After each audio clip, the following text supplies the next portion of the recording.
Hello everyone, this is Johari. ఈరోజు వీడియోలో నేను మా థర్డ్ క్లాస్ స్టూడెంట్స్కి వాల్యూ ఎడ్యుకేషన్ పీరియడ్లో మారల్ వాల్యూస్ ఏ విధంగా టీచ్ చేశానో చెప్పబోతున్నాను. యాక్చువల్గా మారల్ వాల్యూస్ టీచ్ చేయడం అంటే జస్ట్ వాళ్ళకి స్టోరీస్ కానీ లెసన్స్ కానీ చెప్పేసి దాంట్లో ఉండే మారల్ వాల్యూ చెప్పేస్తే పిల్లలకి అంత బాగా ఎక్కదు. దాని బదులు మనము రియల్ లైఫ్ సిచ్యువేషన్ అంటే క్లాస్ రూమ్ సిచ్యువేషన్స్నే బేస్ చేసుకునేసి అప్పటికప్పుడు మనము వాళ్ళు చేసే ఫాలీస్ని రెక్టిఫై చేస్తూ రావడమే రియల్ మారల్ వాల్యూ టీచింగ్ అని నేను అనుకుంటున్నాను.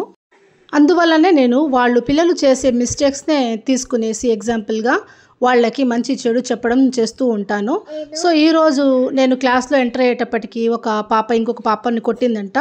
ఆ సిచ్యువేషన్ని తీసుకుని నేను వాళ్ళకి ఎక్స్ప్లెయిన్ చేయడం జరిగింది. సో ఈ వీడియో మొత్తం చూశాక నేను వాల్యూ ఎడ్యుకేషన్ ఏ విధంగా టీచ్ చేశానో నా ప్రయత్నం సరైందో కాదో మీరు తప్పకుండా తెలియజేస్తారని ఆశిస్తున్నాను. తప్పకుండా ఒక కామెంట్ రూపంలో మీ అభిప్రాయం తెలియజేయండి. Thank you. Hello children. How are you all? I am also fine ma. What are you doing? Reading. ఎక్కడ బుక్స్ లేవే? బుక్స్ లేకుండా రీడింగ్ అనేస్తున్నారు. అయిపోయిందా రీడ్ చేసి? we are simply sitting ma'am అనాలి. ఏమనాలి? Simply sitting ma'am. Simply sitting అంటే ఏంటి? గమ్మున కూర్చొని ఉన్నాం. Very good children. మీకందరికి ఒక థమ్. Very good. ఒక లైక్ మీకందరికి. ఓకే. ఇంకొక విషయం ఏంటంటే నేను ఎంటర్ అయినాను కదా క్లాస్లో, అప్పుడు ఒక పాప ఒక కంప్లైంట్ చేసింది. ఏంటది కంప్లైంట్? నువ్వేనమ్మా? నువ్వేనా చెప్పింది?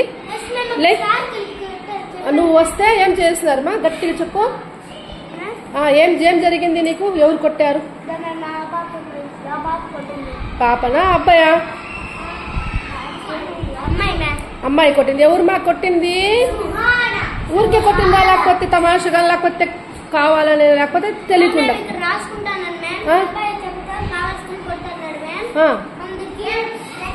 అబ్బాయి వచ్చేసి ఏదో ఇక్కడ ఎస్ఆర్జీ వాళ్ళ అబ్బాయికి పొల్లు పడిపోయిందని ఎక్కిరిస్తాను మ్యామ్.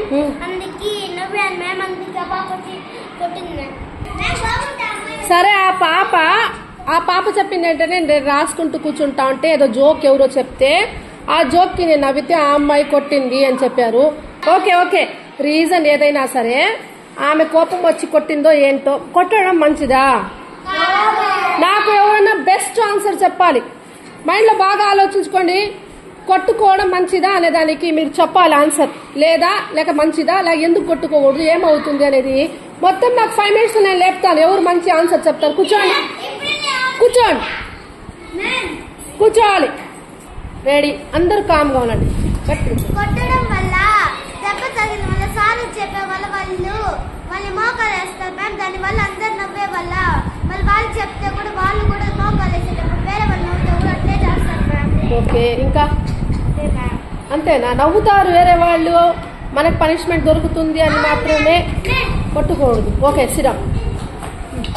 వాళ్ళు కానీ పక్కన వాళ్ళు కొట్టారు, అందుకే ఇది రాసుకున్నప్పుడు వాళ్ళు కొట్టారనుకో సార్కి వెళ్ళి చెప్తారు. సార్ లేదు సార్ అని అబద్ధాలు చెప్పగా వాళ్ళు హెచ్ఎం సార్ వచ్చి వీళ్ళు కొట్టారు పిల్లకాయలు అబద్ధాలని చెప్పేస్తారు ఫ్రెండ్స్ రాకుండా. అందుకని కొట్టుకోకూడదు. హెచ్ఎం సార్కి వెళ్ళి కంప్లైంట్ చేస్తారు కాబట్టి కొట్టుకోకూడదు అంటాం. అంతేనా? సిడౌన్. ఇంకా ఇంకెవరన్నా వేరే ఆన్సర్ చెప్తారా? కొట్టుకోవడం మంచిదా చెడ్డదా? ఎందుకు చెడ్డది? ఇప్పుడు ఒకటే ఛాన్స్. ఇంకా లైక్ చెడ్డది ఎందుకు? కొట్టుకునే వల్ల ఆరోగ్యానికి వస్తాయి. ఎట్లా ఆరోగ్యానికి వస్తాయి.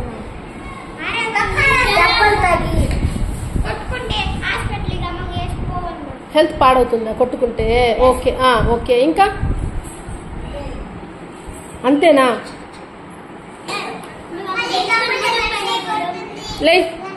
లేదు చెప్పమ్మా.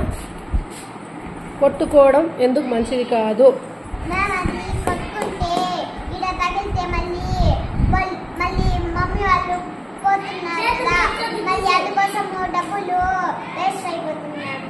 కొట్టుకున్న వల్ల ఏదైనా ప్రాబ్లం వస్తే డాక్టర్ దగ్గరికి వెళ్ళి డబ్బులు వేస్ట్ అయిపోతావు.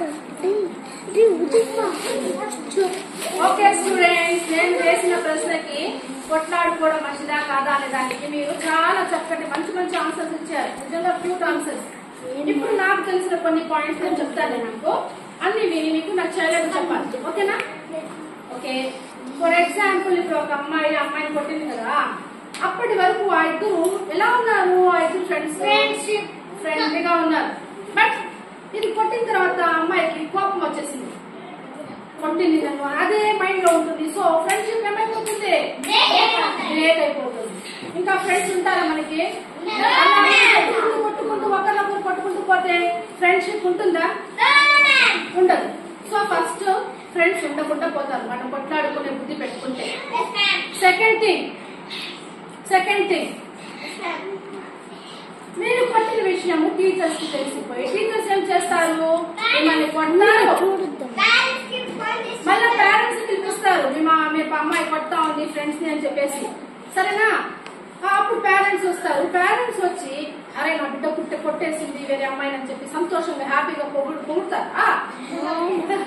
ఏమంటారు పాప వాళ్ళు? నా బిడ్డను ఎంత బాగా చూసుకుంటా ఉంటే కూడా ఏ బిడ్డ అలవాటు ఉంటుంది, టీచర్ దగ్గర బ్యాడ్ నేమ్ తెచ్చుకునింది అని చెప్పేసి పేరెంట్స్ కి బాధ వేస్తుంది. పేరెంట్స్ కి బాధ పెట్టడం మంచిదా?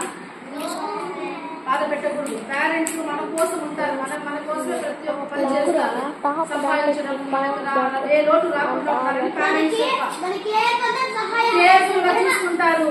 మనకి ఏ లోటు రాకుండా, ఇంకా మనం చదువులో ఏది తగ్గకుండా ఉండడం కోసం మంచి స్కూల్లో చేర్పిస్తారు. కానీ మనం ఇలా చేసేటప్పుడు పేరెంట్స్ ని చెడ్డ పేరు వచ్చేటట్టుగా మనం బిహేవ్ చేయొచ్చా?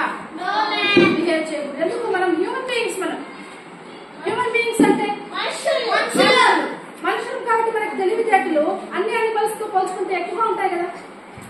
అనిమల్స్ కంటే తెలివితేటలు ఎక్కువగా మనకంటే. అనిమల్స్ కంటే మనకి దేవుడు మంచి బ్రెయిన్ ఇచ్చినాడు, మంచి చెడు ఆలోచించుకోవడానికి. సో ఇలాంటి బిహేవియర్ పెంచుకోకూడదు మనం అనిమల్స్ మాదిరిగా. అనిమల్సే కదా అనిమల్స్ కుమ్ముకుంటాయి, తోసుకుంటాయి. వాటికి నొప్పి తెలియదు, నొప్పి అది తెలిసిన వేరే వాళ్ళ నొప్పి తెలియదు. కానీ కొన్ని అనిమల్స్ చూస్తుంటారు మీరు. ఒక కుక్క చచ్చిపోతే ఇంకొక కుక్క చూస్తారా? ఒక ఆవు చచ్చిపోతే ఇంకొక ఆవు, అవి వాటికి ఉంటుంది. కానీ మనకున్నంత ఎమోషన్స్, మనకున్నంత తెలివితేటలు వాటికి ఉండవు. So we should not behave like animals, we should behave as human beings. మనకి మంచి ఎమోషన్స్ ఉన్నాయి. ఎమోషన్స్ అంటే ఫీలింగ్స్, బాధ, కోపము, సంతోషము, ఆనందం, ఇవన్నీ ఎమోషన్స్. వాటికంటే ఎక్కువగా మనకి ఎమోషనల్ ఫీలింగ్స్. ఓకేనా? సో బిహేవియర్ మంచిగా పెట్టుకోవడం కోసం మనము కొట్లాడుకోకూడదు. నెక్స్ట్ థర్డ్ విషయం ఏంటంటే, ఇప్పుడు మీరు కొట్టే అబ్బాయికి దెబ్బ తగిలితే, అమ్మాయికి దెబ్బ తగిలితే బ్లడ్ రావచ్చు, ఇంజురీ అవ్వచ్చు, ఆ బోన్ కి ఏదైనా ప్రాబ్లం అయ్యి ఫ్రాక్చర్ అవ్వచ్చు. అదే సిచ్యువేషన్ మన పైకి వస్తే, మనకి ఎవరైనా దెబ్బ కొట్టి మన బోన్ విరిగి మన చేతుల నుంచి రక్తం ఏమన్నా వస్తే, అట్లా వస్తే మనము హ్యాపీగా ఉంటామా? బాధపడతాం. ఎట్లా కొట్టాడు, నొప్పి ఉంటుంది, ఆ నొప్పికి అల్లాడతారు. సో ఆ ఎంపతి ఉండాలి మనకి. మనకి ఏ విధంగా అయితే పెయిన్ ఉంటుందో మనకి అదే మాదిరి వాళ్ళకు కూడా నొప్పి వేస్తుంది అనే ఒక ఫీలింగ్ మనలో ఉండాలి, ఒక స్పృహ ఉండాలి. అలా ఉంటేనే మనము అందరం ఆనందంగా కలిసిమెలిసి ఉండగలుగుతాం. లేకపోతే ఎవరి బాధతో నాకు పని లేదు అనుకునేవాడు అనిమల్తో సమానం, మనిషితో సమానం కాదు. సో ఇన్నున్నాయి నష్టాలు కొట్టుకోవడంలో. సో అర్థమైంది అనుకుంటాను. కొట్లాడుకోవడం వల్ల ఫ్రెండ్షిప్ బాండ్ బ్రేక్ అయిపోతుంది. చెప్పాలి మీరు, ఏమవుతుంది? ఫస్ట్ కొట్లాడుకోవడం వల్ల ఫ్రెండ్షిప్ విరిగిపోతుంది. సెకండ్ ఏంటి చెప్పాలి? ఏంటి సెకండ్ పాయింట్? పేరెంట్స్ కి చెడ్డ పేరు వస్తుంది.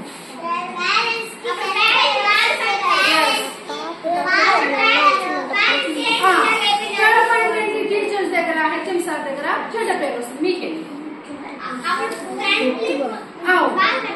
అంతే. సో మనము ఇన్ని రకాలుగా నష్టం ఉండే కొట్లాడుకునే అనే చెడ్డ అలవాటు మంచి అలవాటా?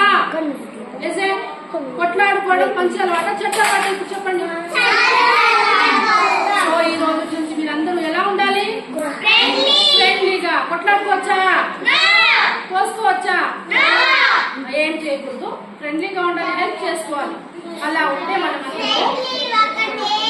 మీకు మంచి పేరు వస్తుంది, మీరు మంచిగా బాగా ప్రయోజకులు అవుతారు. మంచి అలవాట్లతో ఎడ్యుకేషన్ చదువు నేర్చుకుంటే మంచి స్థానంలోకి ప్రయోజకులు అవుతారు మీరు. ఓకేనా? అర్థమైన అందరికీ చెప్పండి. We are all good friends.